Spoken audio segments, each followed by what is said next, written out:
It was all touching and whatnot, and me touching him and touching me, and I'd never, in some cases, didn't have any clothes on. Yet another alleged child sex abuse victim is bringing his story out of the shadows, and this time it's prompting an immediate response from the Buffalo Diocese.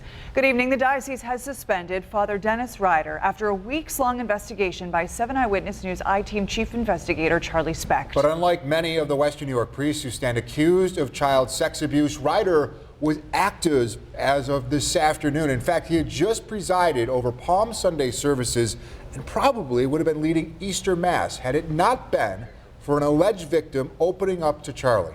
And as Charlie explains, this is not the first time this priest has been accused of abuse. Telling his story is the first part of healing for Matt, a former altar boy who attended Our Lady of Perpetual Help in Buffalo's Old First Ward, and who always wanted to be a Catholic priest. I started when I was 6. By the time he was 10, Matt said Father Dennis Riter was asking him to stay after Mass, to help him count the collection, play Nintendo, and eventually, he said, to fulfill his sexual needs. It was all touching and whatnot, and me touching him and touching me, and I'd never, in some cases, didn't have any clothes on.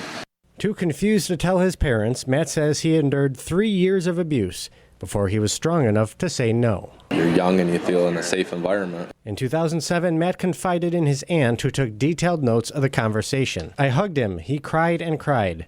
He is very confused. He's scared and embarrassed and ashamed, all at the same time. Riter eventually left Our Lady of Perpetual Help and was reassigned to St. Mary's in Batavia and later St. Elizabeth Ann Seton in Dunkirk, where he has been the pastor since 2009. Riter presided at this weekend's Palm Sunday service, more than 2 weeks after a former altar boy came forward to allege abuse that he said happened decades ago. It was the second time Riter has been accused of abuse. Matt says he witnessed Riter abusing another altar boy, Nick Caetano, on 3 occasions. Caetano died 9 years ago, but his mother Sharon remembers the day in 1997 that he came home rattled after Mass with Father Riter.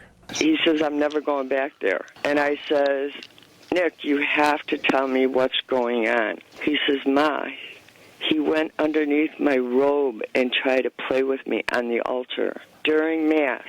Caetano says she reported the abuse 2 decades ago to her cousin's wife, who works for the diocese. I called the diocese.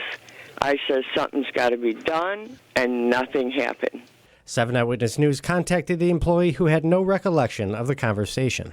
Lawler Quinlan, an attorney for the diocese, told the I-Team any allegation of sexual abuse would have been flagged and acted upon immediately. In a statement, a diocesan spokesman said, the district attorney's office has been notified. Please note that this administrative leave is for the purpose of investigation and does not imply any determination as to the truth or falsity of the complaint. As for Riter, just 2 weeks ago, as a sexual abuse scandal was breaking in the diocese, the pastor wrote a blog post on the parish website saying, I feel shame that fellow priests abused their position of trust and caused untold suffering to the victims.